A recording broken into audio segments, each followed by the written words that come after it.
Sim, aqui quem fala é o Gabriel Lima e hoje eu vou estar trazendo mais uma máquina para a comunidade TDI. A máquina que eu vou estar trazendo hoje chama Evil Science.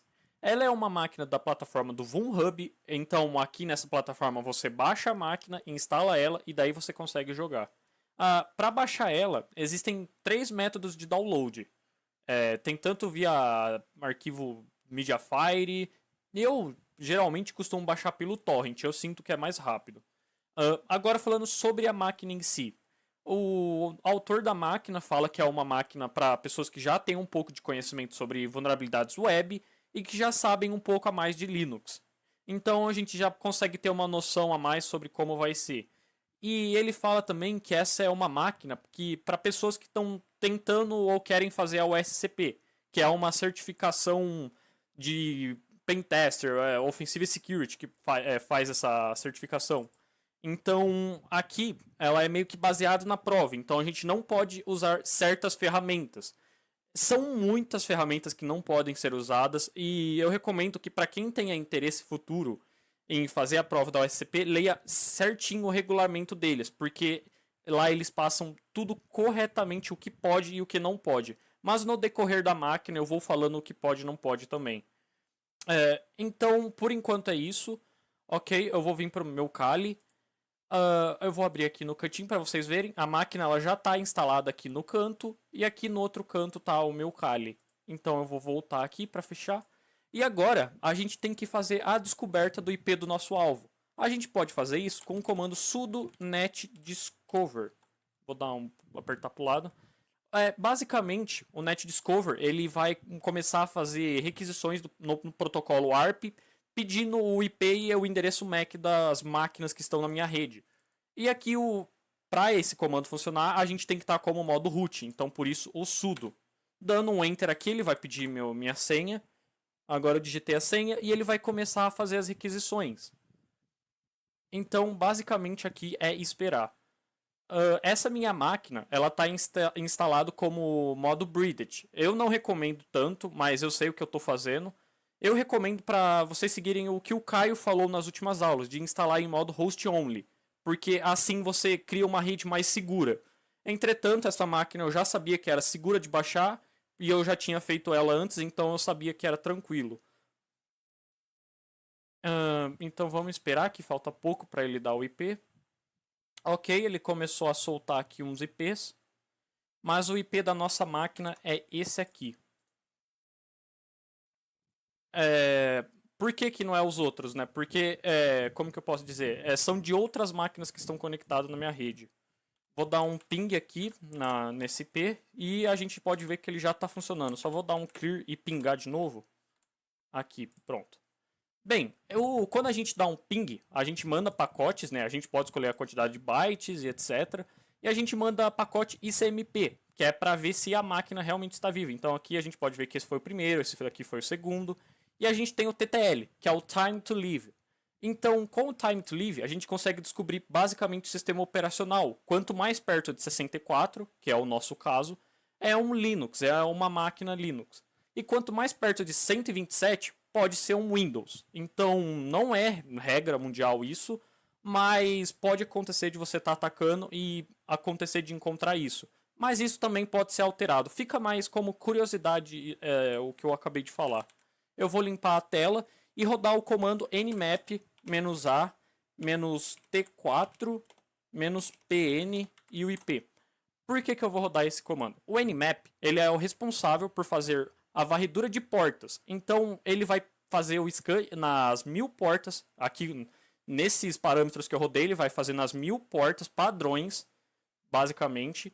E ele vai começar a falar: a gente achou uma porta HTTP aberta, a gente achou uma porta 22 rodando um SSH aberto.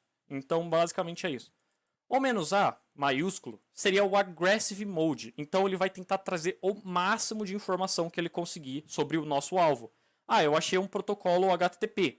E dentro desse servidor web que está rodando na porta 80, por exemplo, está rodando um Apache 2.4.23, por exemplo. E daí ele já consegue trazer essa informação para a gente. O T4, com o T maiúsculo, ele é responsável por acelerar a velocidade desse processo. Ele vai desde 0 a 5. Então, o 5 seria o mais rápido e o 0 o mais lerdo. O "-pn", com o P maiúsculo, serve para não mandar pacotes ICMP. Como eu já tinha feito ping anteriormente, eu já sei que a máquina está viva. Então eu não preciso retornar mandando outro ping. E aqui o nosso IP do alvo, né? Então eu vou dar um Enter. Aqui ele já está falando, né, que a descoberta de host foi desabilitada por causa do "-pn", mas a gente já sabia que estava vivo e etc. Ok, agora ele retornou pra gente, que é a mesma coisa que eu tinha dito. Das 1000 portas, ele encontrou duas. Essas duas são a porta 22, rodando um SSH. A versão do SSH é a OpenSSH 7.2 P2 e é um Ubuntu. E na porta 80 ele achou um serviço aberto, rodando um HTTP, então é um site. E o Apache, a versão dele é a 2.4.18. Ok. O HTTP title da página chama TError. E por enquanto tá tranquilo. Isso. Então tá. Essa versão do SSH, ela aparentemente não tem exploits. E o Apache eu creio que também não tenha. Então vamos começar pela parte web. Eu vou fechar aqui porque eu não vou precisar mais. E eu acho que eu tô com o IP. Tô. Ok. Agora a gente está dentro da página web. Dentro da página web, coisas que a gente sempre costuma olhar, por exemplo, vou dar aqui um botão direito para ficar mais fácil. Olhar código-fonte. Dentro do código-fonte, o que geralmente chama mais atenção são comentários. Mas aparentemente, nossos comentários não são coisas aleatórias, são mais para design, se assim dizer, meio que para separar, por exemplo, o main body, fechando o main body no caso, já parte de JavaScript e assim vai. E por enquanto é isso. A gente pode ver que tem um negocinho curioso aqui embaixo, mas eu vou voltar mais tarde nele. Outra coisa que a gente pode fazer quando entra num site é começar a clicar em tudo. Então, por exemplo, esse home. Eu clico nesse home, ele não acontece nada. Aqui, quando eu desço, tem um botão, ele sobe.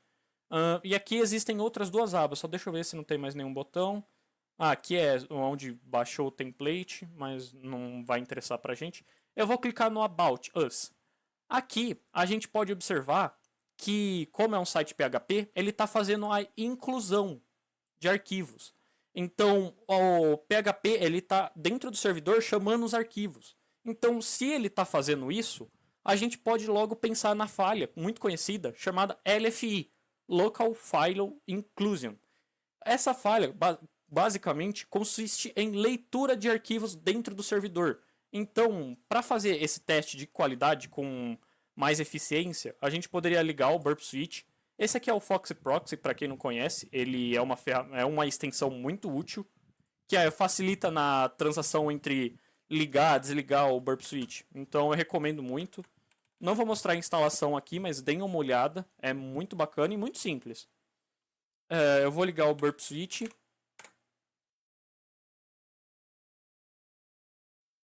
Quando ele terminar de ligar, eu já volto. Ok, pessoal, o Burp aqui ele voltou, ligou. Então vamos aqui dar um Next. Vamos startar o Burp. Agora ele está ligando e vamos lá. O Burp Switch é uma ferramenta muito útil e ela é uma das ferramentas também que é autorizada no teste da OSCP. Então a gente não está fazendo nada contra as regras da OSCP. Então tá tranquilo até agora. Aqui a gente tem a aba. Quando a gente abre o Burp, a gente sempre cai no dashboard. E a gente tem que vir agora no proxy, porque a gente quer proxiar a comunicação, a requisição. Então aqui já está o intercept, o modo ligado. Por acaso, se ele tiver assim, você clica e ele vai estar ligado. E eu vou voltar pro site. O meu burp aqui já está ligado. E eu vou dar um enter. Dando um enter, a requisição automaticamente vem para o meu proxy.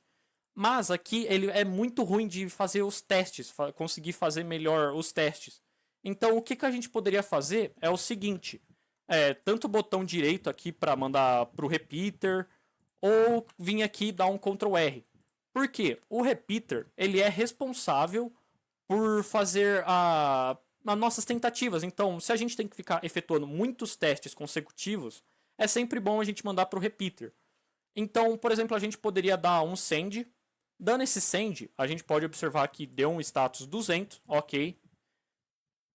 E basicamente aqui por enquanto está tranquilo. Então a gente poderia começar aqui a fazer um teste de LFI. Por exemplo, ponto ponto barra ponto ponto barra ponto ponto barra. E deixa eu dar mais um ponto ponto barra. Vou colocar mais um. etc barra pswd. Será que é possível ler? Se vocês observarem bem, a requisição ela deu status 200, ok. Entretanto, vocês observarem, surgiu mais uma linha aqui. O que acontece? O PHP ele interceptou, a página ela entendeu o que eu queria fazer, mas o nosso usuário, por exemplo, que eu creio que é o www.data, ele não deixou, ele não tem permissão suficiente para ler esse tipo de arquivo. Então a gente poderia tentar procurar por arquivos que o nosso usuário tem permissão. Então, a gente ia começar a estudar, né, sobre LFI, falhas que podem acontecer, até que um momento a gente chegaria na falha chamada log poison, envenenamento de cache, envenenamento de log. E para quem não sabe, eu vou dar um Ctrl T aqui para abrir uma aba nova. Dentro do, deixa eu aumentar um pouco a letra, cd/var/logs, log, aqui, isso é log. Dentro dessa pasta do nosso Linux, existem vários sistemas de log que ficam guardando realmente os logs do que está acontecendo. E no caso, esse out.log, ele é o responsável por guardar os logs do SSH. Então, a gente pode tentar fazer injetar um comando malicioso de PHP nessa entrada do SSH. Então, na hora que a gente subir esse código malicioso, a gente pode começar a interceptar comandos. Vai ficar mais fácil na prática, na hora que eu for fazer. Então, vamos começar lá. Vou voltar para o burp e vamos testar se a gente tem permissão da leitura desse arquivo. Então, eu vou dar um var log out.log. Eu vou dar um enter e se vocês observarem, ele está fazendo a conexão. Aqui vocês podem ver, eu consigo ler o log aqui nessa parte. Então, já que eu tenho a permissão de leitura do log, é possível fazer a injeção desse log poison, envenenar o log. Então, basicamente agora o que a gente tem que fazer é o seguinte. Eu vou abrir aqui uma outra tela. Vou dar um cd barra aqui, exatamente. Vou dar um clear. Eu vou dar o comando ssh. E aqui, se eu não me engano, ele já está o comando certo. Exato. Eu vou dar só um clicar para o lado e vou explicar corretamente o que está acontecendo. Bem, pessoal, o comando... Deixa eu apagar esse eco. Aqui. Esse comando basicamente é o seguinte. A gente coloca em aspas simples para o nosso terminal poder entender que é um comando de PHP que a gente vai injetar. E nessa parte, a gente está abrindo a sintaxe lá do PHP, né? E a gente está usando a biblioteca system por via get. Então seria por aqui, né?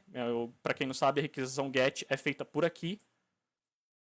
E com uma variável chamada CTF. Então o que vai acontecer? A gente vai usar o parâmetro get na variável CTF para executar comandos no sistema.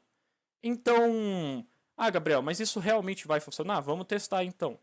Eu só deixo confirmar se meu IP está correto. Sim, ele está correto. Eu irei dar um Enter. Dando um Enter, você já pode ver que ele funcionou. Ele conseguiu trazer aqui a nossa variável. E o nosso comando, né? E eu vou dar um Enter aqui porque, obviamente, eu não tenho a senha. E eu vou dar um Ctrl C aqui para fechar. Então, vamos analisar se teve alguma atualização aqui. O último foi o user root. Dando um send, a gente pode observar que teve uma conexão inválida com o usuário aqui ele não conseguiu carregar, porque ele interpretou o comando que foi mandado. Então funcionou, a gente conseguiu. E como a gente funcionaria por parâmetro get? A gente teria que estar aqui, né, como parâmetro get, file var log, out.log, e nesse momento a gente colocaria um e-comercial. Por que o e-comercial? O e-comercial é como se a gente quisesse usar outra variável dentro da nossa requisição. Porque a gente já está usando, por padrão, o file para puxar o arquivo. Então, aqui eu vou colocar o e-comercial. A minha variável, que se vocês lembrarem, foi CTF. Deixa eu voltar aqui. E agora eu vou colocar o sinal de igual e eu vou passar um comando, por exemplo, o ls para listagem. E se vocês observarem, ele listou, ele trouxe aqui imagens, index.php, layout, license.txt, research.php, e aqui ele trouxe um arquivo em Python chamado xx3x logoutor. Provavelmente a gente está conseguindo ler os arquivos do log por causa desse programa em Python, desse arquivinho em Python. Então tá. Ô Gabriel, tenta dar um ls-la aí pra gente ver. Então, pessoal, se vocês observarem, o comando aqui, ele já até trocou de cor. Por quê?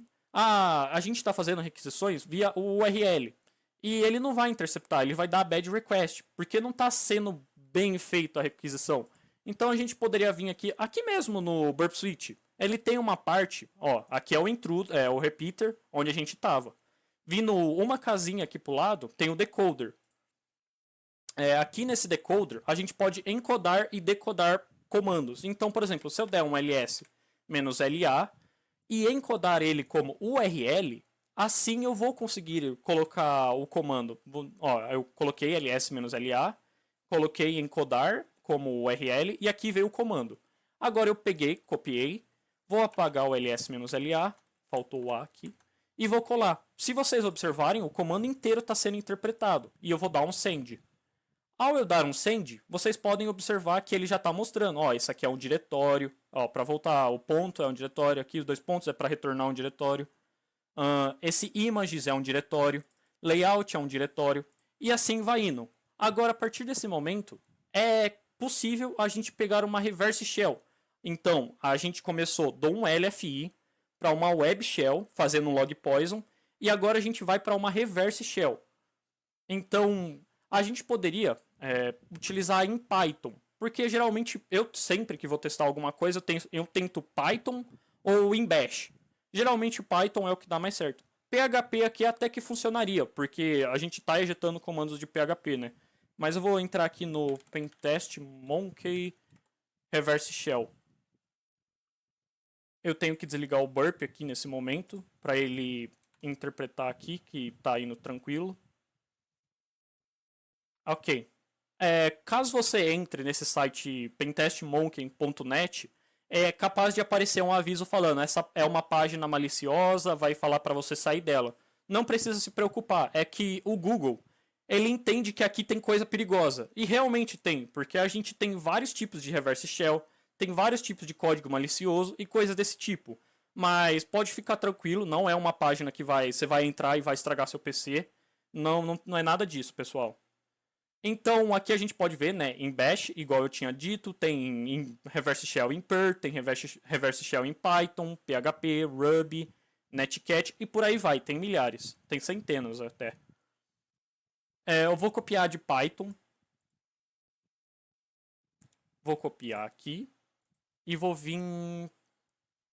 dar um Ctrl O para abrir um outro terminal e um Ctrl Z. Vou aumentar um pouco, vou dar um ifconfig eth0 e eu vou dar um só vou dar aqui isso e eu vou colar o comando.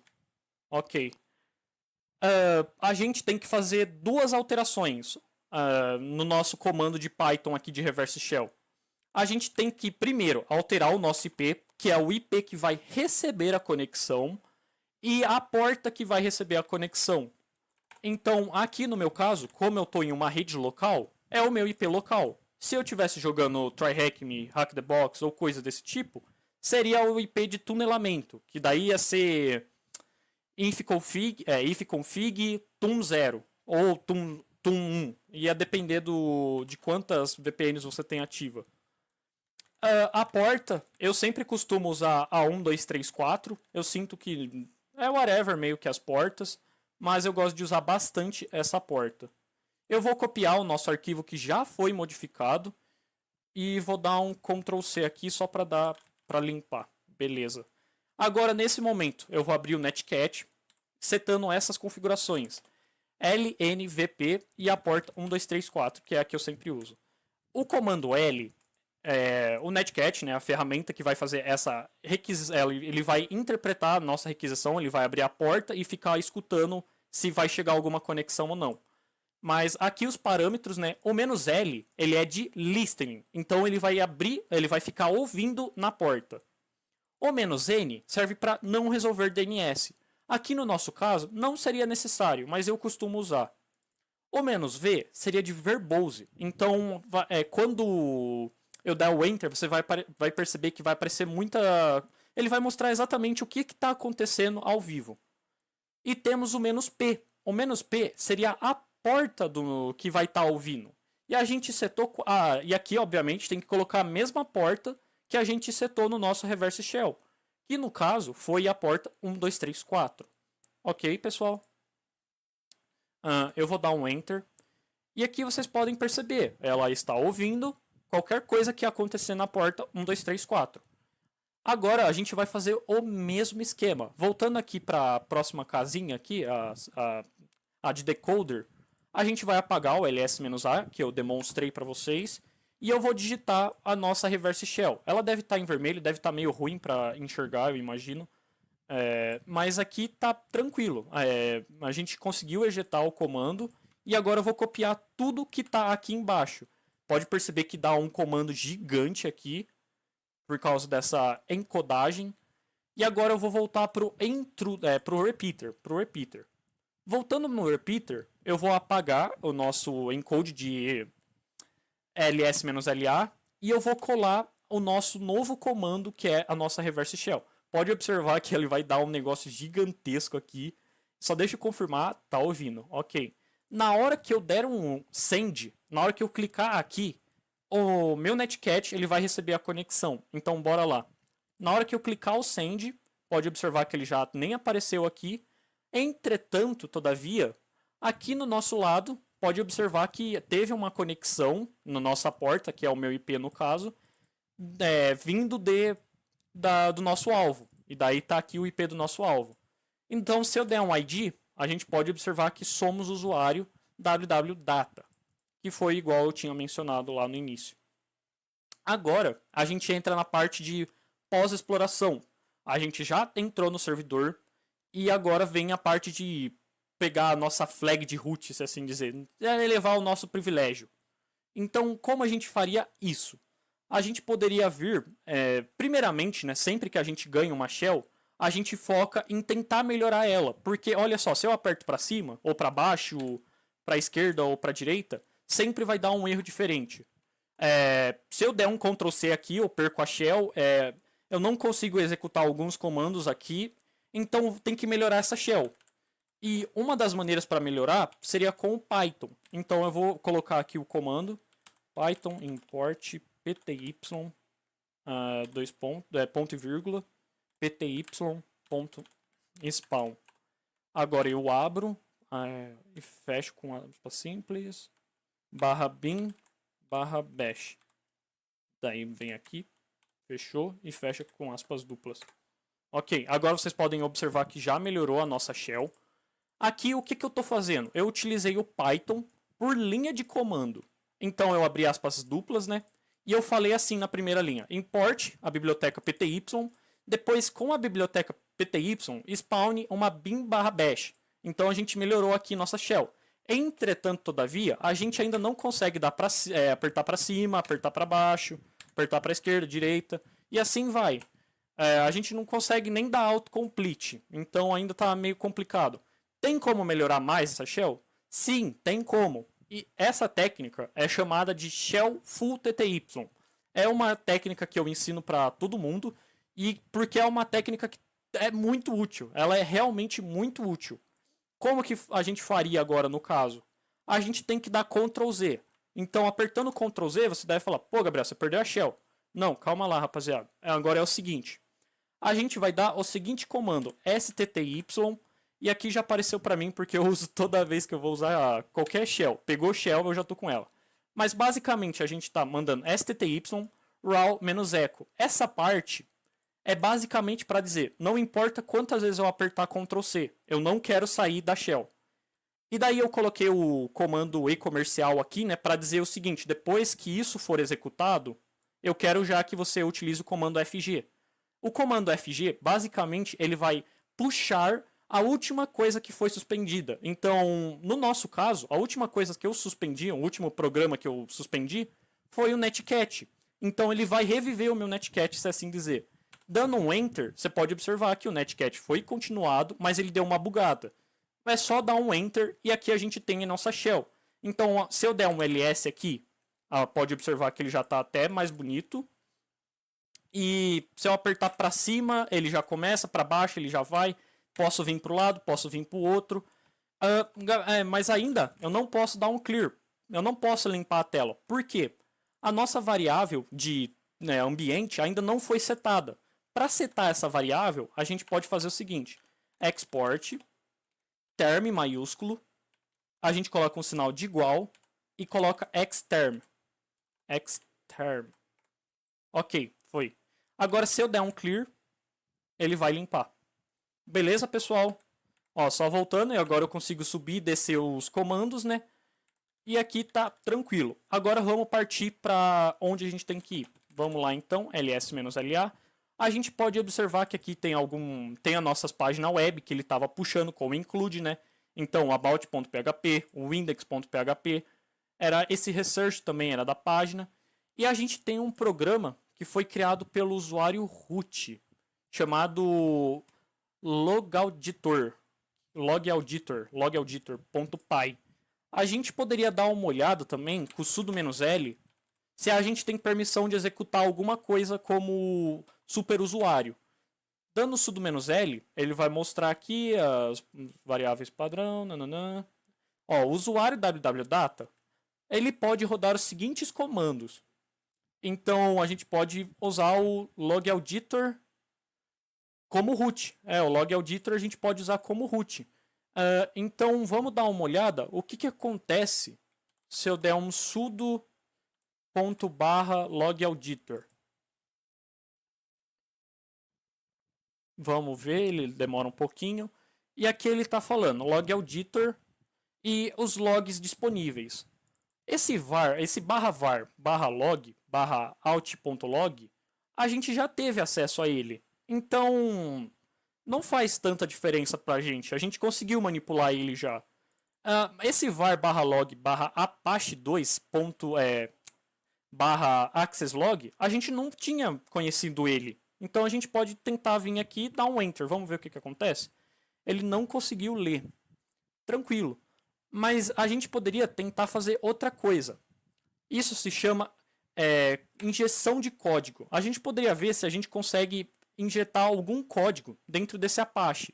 Por exemplo, a gente executou como root, correto? A gente viu aqui em cima que temos permissões para rodar esse comando como root. Então, a gente vai pegar esse log aqui e a gente poderia, por exemplo, usar o pipe para fazer essa injeção de comando. Será que a gente consegue dar um ID, por exemplo? Ou até mesmo um ls, um pwd? Vamos dar um ID aqui só para ver o que acontece. Se a gente dá um ID, a gente pode observar que realmente funciona uma injeção de código. Porque como eu rodei o comando como root, aqui eu consegui rodar a injeção de código como root. Então aqui abre um leque de possibilidades que a gente poderia fazer. A gente poderia rushar para pegar a flag, se fosse o caso, tipo, se estivesse competindo ou quisesse fazer a prova rápido. Ou a gente poderia realmente pegar uma shell de root. Então, como que seria para pegar a shell de root? A gente teria que fazer o seguinte. Eu vou abrir aqui um outro terminal. Nesse terminal, eu vou fazer o seguinte. Eu vou dar um nano... eu não sei o que eu coloco, vamos ver. Colocar pay.txt de payload. E como a gente já sabia que o Python funcionava nessa máquina, a gente pode de novo utilizar o Python. Então eu vou copiar aqui o Python. Eu só tenho que alterar uma coisa, já que vai ser em Python. Eu vou deixar isso. Vou fazer o seguinte. pay.py. Isso, correto. E aqui, boa, o nosso comando foi injetado com sucesso aqui. Agora, a gente tem que alterar as duas coisas. Como a nossa porta 1234 já está sendo utilizada, eu vou alterar ela. A segunda porta que eu mais costumo usar quando eu estou fazendo é a 4444. A questão de porta, galera, não, tem umas que vocês vão se sentir que funciona mais. Eu uso essas porque é meio que preguiça, meio tipo, não importa muito a porta. Aqui, eu, de novo, tenho que pegar o meu IP, porque eu não me lembro. E aqui eu vou colocar o meu IP. Eu irei dar um Ctrl S para salvar, pode ver que foi escrito uma linha, e o Ctrl X para sair. Nesse momento, eu vou fazer o seguinte, eu utilizarei o Python para criar um servidor web, então, para fazer transferência de arquivos. Então eu vou utilizar o Python "-m" de módulo, o "-c" é de command line, e o "-m" é de módulo, module, agora eu esqueci como que é em inglês, mas basicamente é isso. Eu vejo muita gente que confunde o "-c" com o "-m", e eu estou tentando deixar bem claro aqui o que é. Então a gente poderia usar esse comando simple http server. E aqui a porta por default dele, se eu só desse enter, ia ser a 8000. Então eu vou dar um enter aqui. Ah, Gabriel, quero alterar a porta para outro número. Você viria aqui na frente e colocaria a porta que deseja. Caso você queira colocar a porta 80, você teria que rodar esse comando como root, porque a porta 80 ela tem que ter mais permissão para usar ela. Ok, agora a gente já está com o nosso servidor aqui.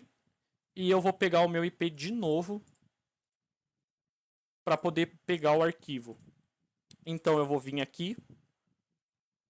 Cadê minha shellzinha? Tá aqui embaixo. Vou dar um Ctrl Z para abrir ela. Eu vou limpar o terminal e eu vou aumentar um pouco a escrita aqui. Isso.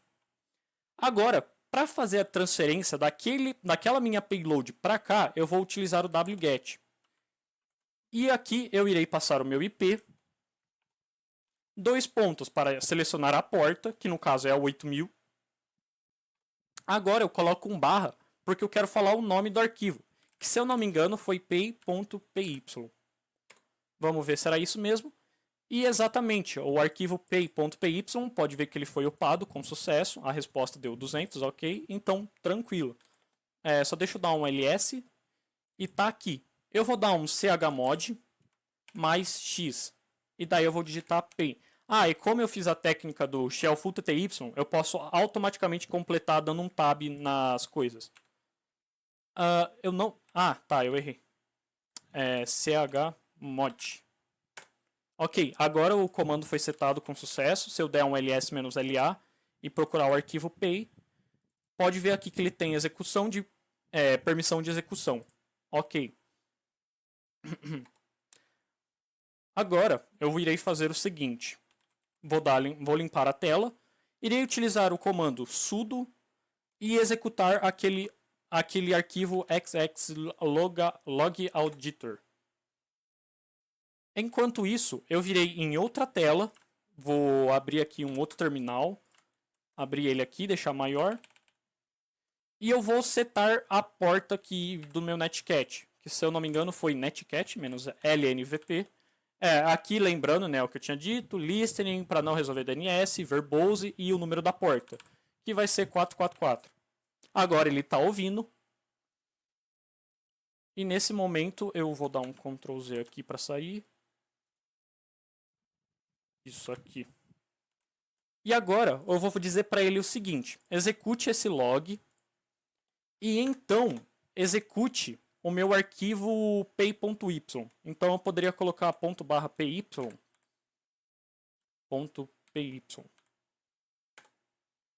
E se eu observar aqui, ele já deu uma travada. Vamos ver se eu recebi a conexão. Voltando aqui, a gente pode observar que foi obtida uma conexão. Deixa eu aumentar a tela. Ó, o nosso netcat recebeu uma conexão do nosso IP, nosso IP alvo. Então, se eu der um ID aqui, a gente pode observar que eu sou root. Se eu der um cd/root ls, a gente tem a flag. Essa é uma flag .png. Eu poderia dar um strings aqui para flag.png.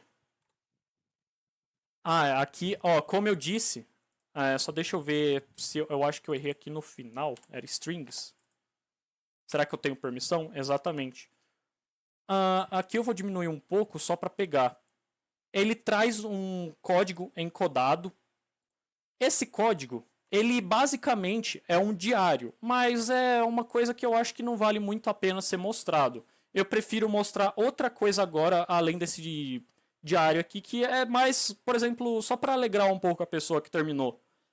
Eu vou voltar que, por enquanto foi isso aqui, só deixa eu dar um clear, um ls, menos LA. Eu não consigo, deixa eu dar um ls aqui. Boa. Então, só recapitulando um pouco, e daí eu vou mostrar uma falha de LFI na prática que eu criei no meu computador, na minha máquina virtual, obviamente, para explicar um pouco melhor sobre a falha. A gente começou escaneando a máquina, descobrimos as portas, uma delas era uma porta 80 e a outra uma SSH. A partir da porta 80, observamos que tinha um parâmetro no PHP que estava incluindo arquivos. E dentro dessa inclusão de arquivos, nós podemos modificar eles e então descobrir que o arquivo var/log/out estava sendo disponível para listagem. A partir disso, a gente tinha que fazer uma técnica chamada log poison, junto com o LFI. Já que a gente tinha leitura, a gente podia manipular, envenenar, se assim dizer. Então, vou voltar aqui no comando para explicar mais um pouco sobre. E tava. Eu não salvei aqui. Mas era basicamente SSH e aqui. Boa. A gente colocava entre aspas simples para o nosso terminal poder entender que a gente ia querer injetar um comando PHP. E na hora que a gente injetasse, a gente ia conseguir uma web shell. Então, por parâmetro get, a gente conseguiria fazer execuções remotas no sistema. Então, a gente encodou a nossa payload, porque ele não ia entender o comando completo. Então, encodando, ele ia conseguir entender como URL. A partir disso, nós percebemos que tinha um arquivo estranho chamado log_auditor, e desse log_auditor, a gente poderia começar a fazer testes nele. E um desses testes seria uma injeção de código. E a partir disso, utilizando o pipe, que foi o que a gente descobriu, era possível dar um ID. E quando a gente deu um ID, a gente viu que a gente recebia a conexão de root. Falava lá, cara, tu é root. Daí a gente falava, beleza. Então, para ganhar a shell remota, era a gente só subir um arquivo, uma payload, um arquivo mal intencionado, em Python. Porque a gente já sabia que tinha Python na máquina. Então, após isso, abrir um netcat e receber a conexão. Basicamente foi isso. Agora eu vou dar um mini corte e vou começar a falar um pouco mais sobre a falha de LFI na minha própria máquina. Opa, pessoal, voltei aqui. Então, galera, agora eu queria mostrar para vocês o outro lado da moeda, porque vocês conseguiram observar como que foi atacar ou explorar a falha de LFI. Então eu achei interessante trazer também como que que acontece a tal falha e etc. Então, aqui eu estou no meu diretório /var/www/html, que é onde ficam os arquivos de site e coisas desse tipo no Linux. Vou dar um ls aqui. Tem o index, que é a parte normal, o index para na hora que eu subir o servidor poder entrar no localhost já aparecer isso. E aqui tem a parte da falha em si que eu deixei separado para melhor entender. Então, eu vou pegar primeiro a falha para vocês verem como que é. Geralmente, a falha de LFI ocorre quando esse tipo de código está sendo injetado, igual eu disse lá atrás. Estava sendo o nosso alvo, ele estava com o include, pegando os arquivos do sistema. E isso, quando não é filtrado, e principalmente pelo parâmetro get, não é legal. Vocês podem observar que era, se eu não me engano, era file ali atrás do nosso alvo. Aqui eu deixei page de página. Então, aqui a gente, pelo parâmetro get, conseguiria fazer a requisição e assim iria. Agora eu vou startar service Apache 2 start. Eu vou subir o meu servidor. Ele vai pedir minha senha, porque é um serviço web. Acho que agora ele já está ligado. Vou entrar no meu localhost. Vamos ver o que vai acontecer. Ok. Aqui está a página padrão do meu Apache 2, do meu Apache. Vocês podem observar que por enquanto ele está tranquilo aqui. Se a gente olha o código fonte, eu deixei meio que jogado aqui no meio. Deixa eu dar uma olhada se eu encontro. Ele está aqui, pré. Deixa eu ver se eu encontro. Acho que eu vou filtrar que vai ficar melhor. Pré. Ah, é exatamente aqui, pessoal. Eu deixei aqui o meu arquivo com aquela falha do LFI. O que acontece? O PHP ele já interpretou aqui o que está acontecendo. Eu não deixei tão perfeitamente, mas aqui, por exemplo, se eu colocasse interrogação, barra interrogação, page, e daí vamos supor que eu queira pegar o meu etc barra PSWD, que é o mais famoso que a galera pega. Aqui ele já vai aparecer o meu etc barra PSWD, porque eu não estou tendo filtro nesse quesito. Aqui ele está aparecendo do root, está aparecendo outros serviços. E uma curiosidade, por que o pessoal sempre pega o etc barra PSWD? Vai ver, tem pessoas que não saibam. O etc barra PSWD, ele mostra todos os usuários que tem no sistema. Então, a gente consegue ver usuários que tem login, usuários que tem barra bin barra bash, usuários que só tem barra bin sh, e assim vai. Por exemplo, o meu usuário, aqui ó, o Kali, ele tem o ZSH. O meu root, ele tá aqui, ele também é ZSH. Vamos ver se eu tenho algum outro serviço aqui. Eu acho que eu não tô com nenhum outro serviço ligado. Tem esse outro aqui, ele tá como o Tomcat. Eu não tenho login no Tomcat. E assim vai indo. A gente poderia também, da mesma forma, vamos ver se eu consigo pegar aquele arquivo de autenticação. var log /alt.log. Será que eu tenho permissão? Aqui, para esse arquivo em específico, eu não tenho permissão. Por quê? Diferente do nosso alvo, o meu usuário www.data, se assim dizer, ele não tem muitas permissões. Então, algumas coisas eles conseguem pegar e outras coisas não. E assim vai. Então, galera, basicamente era isso que eu queria dar uma mostrada, explicar um pouco mais, fazer a máquina em si e mostrar como acontece a vulnerabilidade por trás, porque assim vocês conseguem ter noção da visão do atacante e um pouco sobre como que foi o site planejado. Então, basicamente era isso que eu queria dizer. Muito obrigado pela sua atenção e até mais.